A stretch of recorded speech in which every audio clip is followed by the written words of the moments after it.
I'm Eleanor Mottram and I work for Greenbelt Festival. We've been members of the AIF for just over a year and a half. We joined last autumn and it's helped us not feel so alone as a festival. It's helped us to feel like we're part of that wider UK network. We're part of other festivals. Greenbelt's been going for 40 years and it's been really great to see that there are other festivals that have been trying to do what we've been doing and similar things, or entirely different things, but in the same way, that we can talk to and network with and actually have conversations with other people in the industry that actually understand what it means to put on a festival. We pride ourselves on being a green festival and doing our bit to help the environment and trying to make Greenbelt make as little impact as we can. So one of the really great things about AIF has been being able to work with them and the Greener Festivals initiative about finding ways that we can improve ourselves, as well as encouraging festivals to do what we do in a different way and work with them. So the fact that we've been at Cheltenham Racecourse for the past 15 years has meant that we haven't had to spend so much on infrastructure and bring things in. We've been able to use those buildings, which has helped with the impact that we've made. So the main challenges for Greenbelt and I guess the wider festival industry are the main things around the economic climate we're currently dealing with and the drop-off in ticket sales perhaps. But the challenge for Greenbelt has been keeping ourselves unique and distinct in what we do. We very much see Greenbelt as more than just a festival. Greenbelt, at its heart, is a community. It's a group of people that come together to celebrate the arts, faith and justice together, which has meant that, you know, we've managed to maintain our distinctive flavour despite the economic climate that's been going on and perhaps the drop-off that other people have experienced. The British weather has been a fun thing to deal with. I mean, 2012 we saw extreme amounts of rainfall, but the festival goers kept going and festival goers earned their muddy stripes for being around for the weekend. And this year, 2013, we had a really wonderful festival with sunshine. So you can never tell, but we do our best to prepare for it and do everything we can so that the festival goers still have a great festival, even if they are wearing their wellies in nearly knee-deep muds. So Greenbelt as a festival has been going for 40 years, and one of the interesting things is that it's always managed to maintain a distinctive flavour about being about arts, faith and justice. You know, we're more than just a music festival. It was set up in 1974 by a group of guys who wanted to do something outside of the mainstream and have their own space. So it was 1,500 people on a pig farm in the east of England. The Sun newspaper dubbed it the Nice People's Pop Festival. So back in the day it had quite a strong sort of contemporary Christian music of the time, so rock music.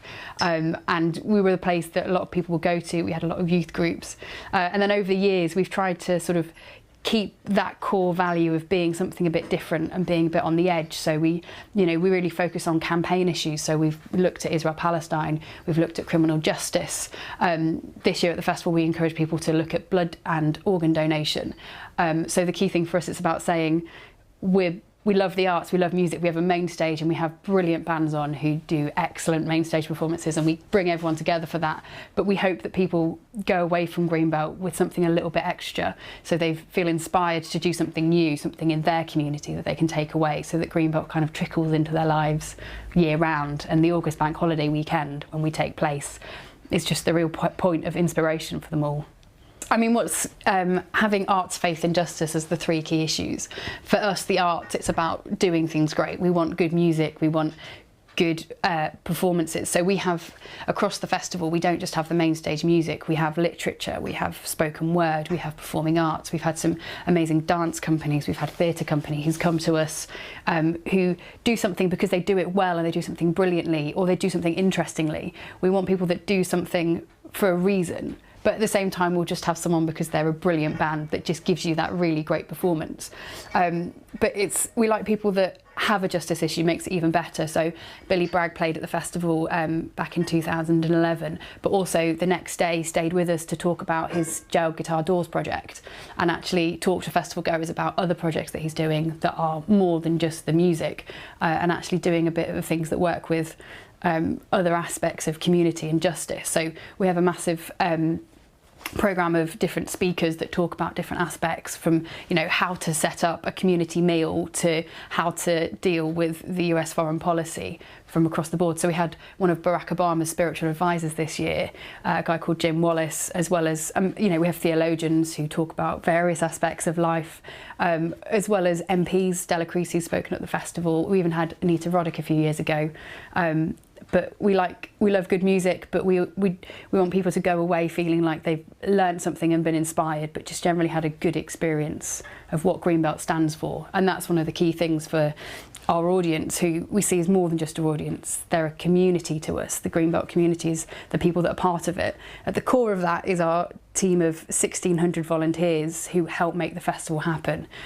We've got a small staff team, but the beating heart of Greenbelt is the volunteers who give up their time, year round. We have operations teams who work and put in time and weekends and evenings bringing that together for us. The programming, we work with a team of volunteers on the programming side of things to bring in as many different ideas from as many different places as we can. And so at the festival weekend, it's just about bringing all of those together, all the volunteers with all the festival goers who make Greenbelt what it is even more. And then with the artists who feel like they can be part of that community, makes it that little bit something special.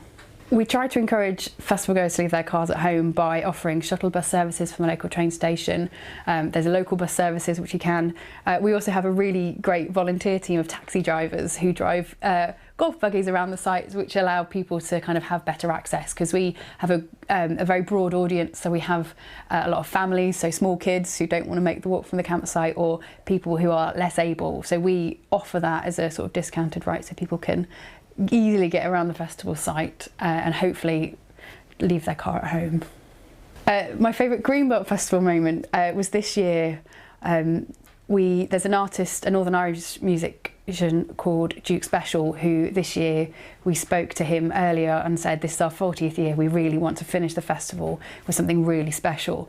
And so we worked with him and with a volunteer again, a wonderful guy who helped us bring together an orchestra, a Greenbelt orchestra, people that have been part of the Greenbelt community. Duke Special, who we see as a sort of member of the wider Greenbelt community. So our Monday night headliner was Duke Special with the Greenbelt audience. And standing on the side of that stage on the Monday evening after a weekend that went so well and was so wonderful, with so many great moments of so many great artists and so many volunteers, to then have that real sense of this has happened, this was a wonderful festival and we've done it, and to have Duke and his orchestra playing, such wonderful music and seeing so many smiling, happy faces in the crowd was just, one of those great Greenbelt moments, I think, and a real great way to celebrate our 40th anniversary this year. Sorry, 40th birthday this year.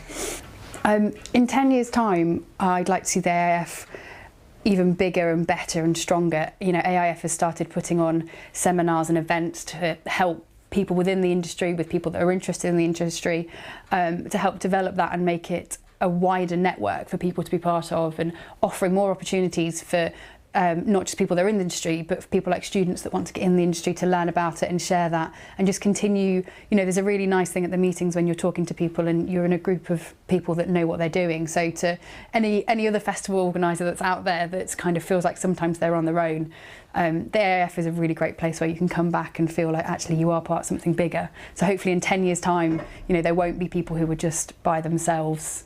Everyone who organises the festival independently will feel like they can be part of the AIF. My advice for anybody starting a festival is just be prepared to do a lot of work.